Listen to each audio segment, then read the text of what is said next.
chiral density levels in this region have been fluctuating wildly. We've been seeing a lot of gatequakes and seismic activity as well. It's almost certainly related to recent shifts in the tar currents. Our analysis of these anomalies has led us to believe that the arrival of a giant BT is all but imminent. What the data doesn't tell us is exactly where it might appear. Our chiral monitoring equipment just wasn't precise enough to zero in. Now that you've connected us to the network, though, we should be able to make more accurate predictions. We seriously owe you. Well, the delivery you were kind enough to bring us contained a shipment of MP bullets that have anti-BT properties. This ammunition will turn your average assault rifle into a BT killing machine. You can also fabricate blood grenades if you want to keep a few on hand. Before you head back out, review your options and requisition any weapons you think you might need. We've set aside a ton of extra materials just for this purpose. It's hard to know when this giant BT is going to appear. So for now, you should rest up in your private room and prepare for a potential fight. That's both mine and Deadman's recommendation. We'll keep you posted, Sam.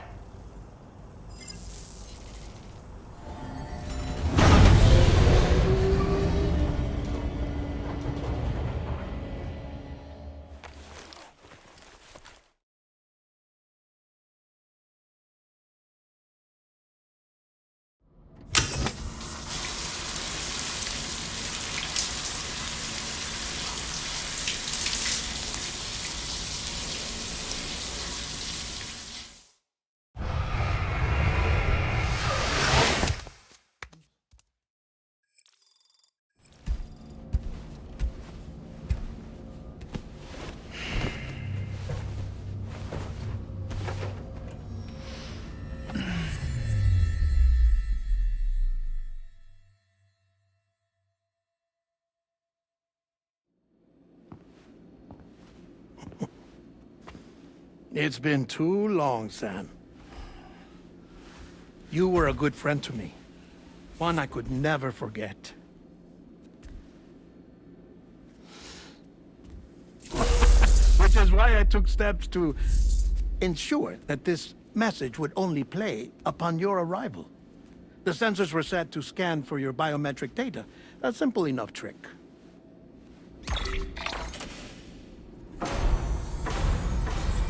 Now, this was originally a geophysics laboratory established for the study of earthquakes.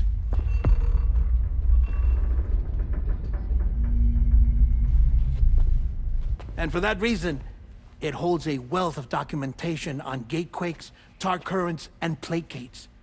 As well, I discovered, as research data on the other side. Now, what I'm about to tell you, I learned after I came to this place.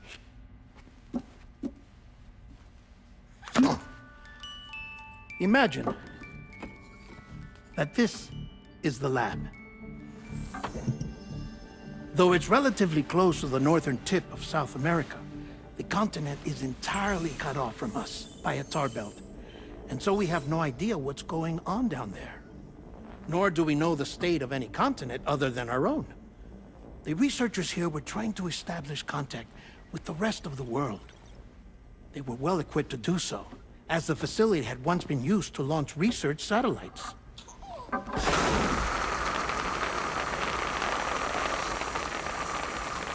So they tried launching a variety of probes and drones in the hope of obtaining observational data, with no success. The Earth, you see, is shrouded in a thick layer of chiralium that renders electronics inoperable at altitude. So they tried sending ships across the ocean. Oh, yes. Oh, but that failed too. The high concentration of chiralium in open water proved too corrosive, invariably causing them to sink. But then the researchers found some rather rare birds on their doorsteps. Birds not native to the region. Nice birdie, nice birdie. And that, my friend, was just the beginning. Not far from the lab, they discovered a strange anomaly. Well, the surrounding area was heavily contaminated with chiralium. Yes. This is beautiful. The researchers would later dub the anomaly a plate gate. But further investigation revealed that it came into existence when you began to expand the chiral network across North America, and that the gate grew larger in tandem with the network itself. What started as a tiny fissure in space became so much more. The researchers duly installed cameras to study the gate and its surrounding area. Now, to their surprise, they caught footage of some unusual marsupials. Yes, a kind you wouldn't expect to normally encounter in Central America, like the birds. But to confirm their suspicions, they sent an autonomous robot through the gate. The soil samples it collected were consistent with the archived geological data from the Southern Hemisphere.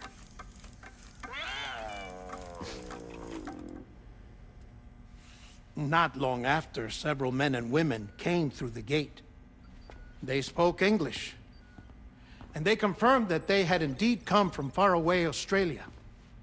We finally knew the world outside North and Central America had survived. Ours was not the last bastion of humanity, but Australia had suffered the death stranding too. Undeterred, the researchers began working closely with Bridges and conducted a series of tests, paving the way for an expedition to Australia that would lay the groundwork for chiral network expansion. After they had first installed surveillance equipment, that is, so that the gate could be monitored from the Mexican side, a necessity to this day as Australia is not yet connected to the chiral network.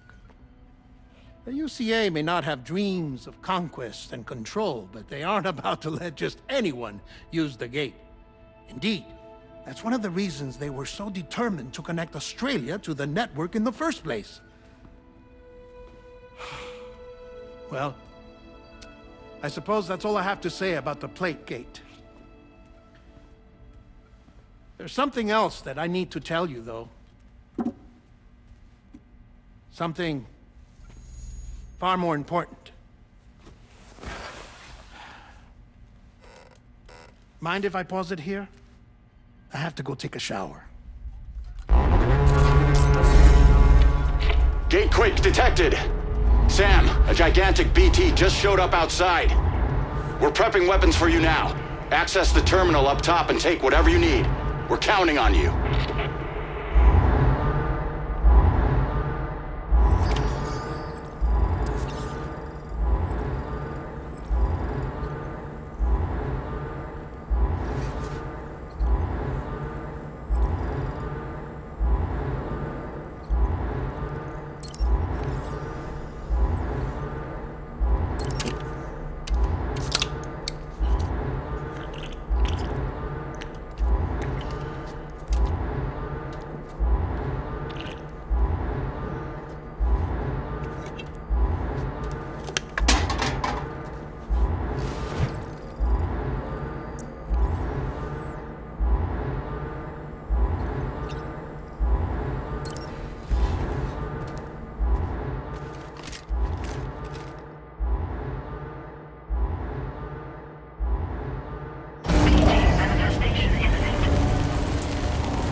Sam, this is Alex. You did it!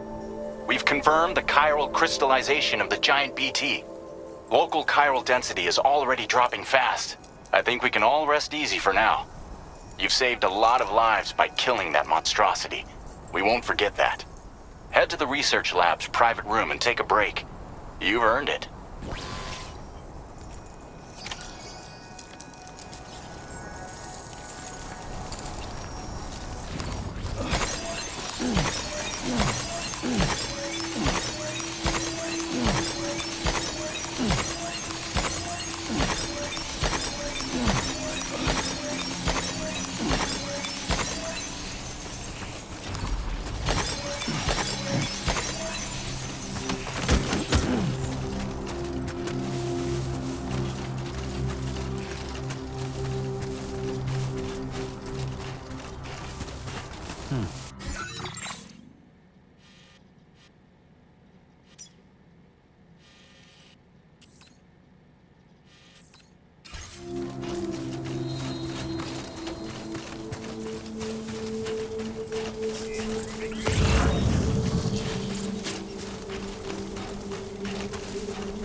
want you to know that we appreciate you.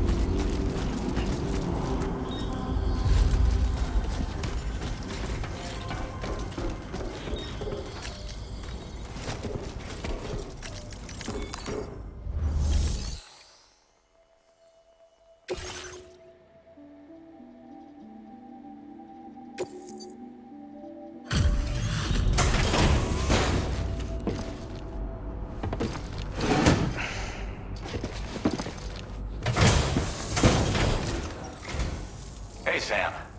I've been waiting for you.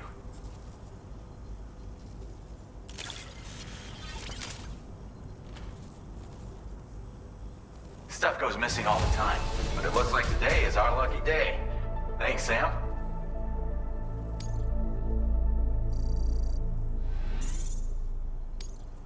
Now displaying your current Porter grade.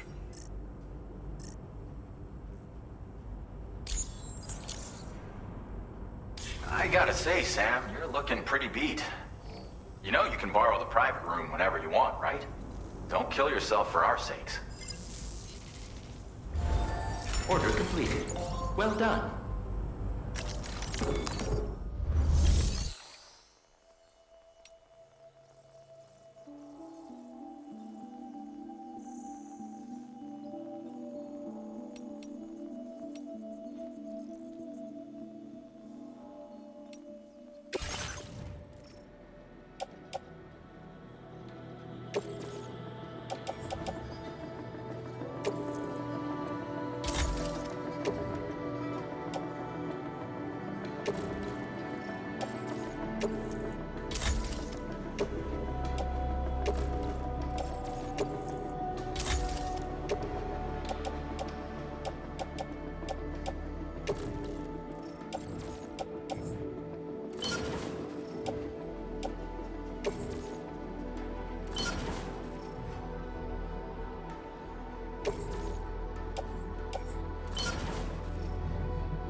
As I said before, there's something I need to tell you. It's about Lou. You see, after you left Bridges, I decided to do a little digging into BB-28's past. That is, Lou's. I found the BB decommissioning records. Now, according to them, BB-28 was flagged for disposal and subsequently incinerated 4 years ago, long before you and Lou first met. That's BB-28? This is the child officially identified as BB-28. But if you look closer, Sam, you see at once that it can't possibly be Lou. Right there at the elbow, where the birthmark should be. Nothing. Which means we have another BB-28 on our hands. The one with whom you memorably went west and back not so long ago, that is Lou. Per regulations, the serial number assigned to each BB was unique. No two units should have ever been assigned the same one. I've cross-checked the details with the most up-to-date entries in the UCA database. And indeed, there is no reason to believe BB-28 survived. All of which can only mean, Sam, that the bridge baby you carried with you on your journey across America, Lou, was never recorded in the official database. So, where then did Lou come from? Right now, your guess is as good as mine. But as worrying as that sounds, this could actually be to your advantage, since it's functionally impossible for the UCA or Bridges to track a BB of which they have no record. Which is lucky, because if they did know about a BB that could live and grow outside the pod, they'd want to secure it for study. So take comfort in the knowledge that they don't, that you're free, that you can bring up Lou in peace. How is it, by the way? The two of you living as a family? Right. I have gifts for you. A few things to take back home. An assortment of vaccines to be administered as your child grows up. We want Lou to live a long and healthy life. And it's natural for children to be afraid of shots. Maybe this will help put Lou's mind at ease. A token of my affection. You can collect it via the delivery terminal when you leave. I wonder how big Lou will get. Anyway, there's one more thing I wanted to share with you. As you know, everyone is meant to go to their own beach when they die. But unlike most people, I wasn't born from a mother. I was born from an artificial womb. Transplants provided the organs I never had. I was incomplete and had no beach, I believed. But I wasn't about to accept that. I went back home to study the Ha and Ka and the beach. I threw myself into my work, Sam. I tried. But I think I've done all that I can. In the end, I'm still a patchwork Frankenstein's monster. One that's just about worn out. As a doctor, I can tell you, I don't have long left. So I've devoted my remaining time to research. That's why I'm here, Sam. Where I can focus on the beach. There's so much data here, Sam. On beach formation, jumping via beaches, the relationship between the beach and plate gates. All the evidence you could ever wish for. Not enough to solve every mystery, perhaps, but enough for me to make an incredible personal discovery that I have a beach after all. It doesn't matter how I was born. I have lived as a human. And thus do I possess a beach like any other. I am not a machine, but a person with a Ha and a Ka and a beach to go with them.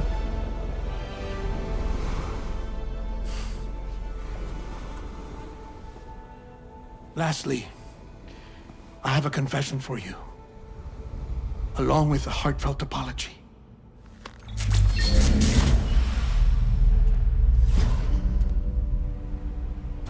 I told you once that I didn't have dooms. But that's not actually true. Not that I was lying, you understand. I just didn't know. It was only after I found my beach that I realized. Chiral allergic reaction. I can feel it getting closer. I'm off to the beach, Sam. To my beach. Take care of yourself.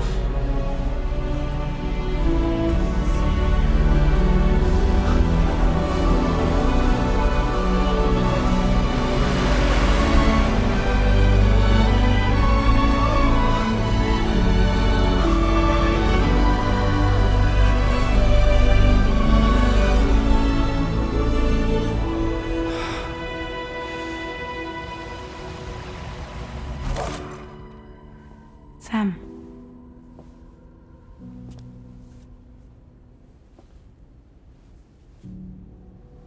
know about this? No. It's news to me, too. I'm sorry that that man is gone. But he would have been pleased that you managed to extend the UCA network all the way to his lab. Thank you, Sam.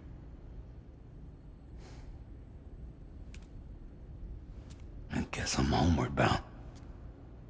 Missing little Lou that badly? You know I am. Come on back, Sam. Lou misses you too.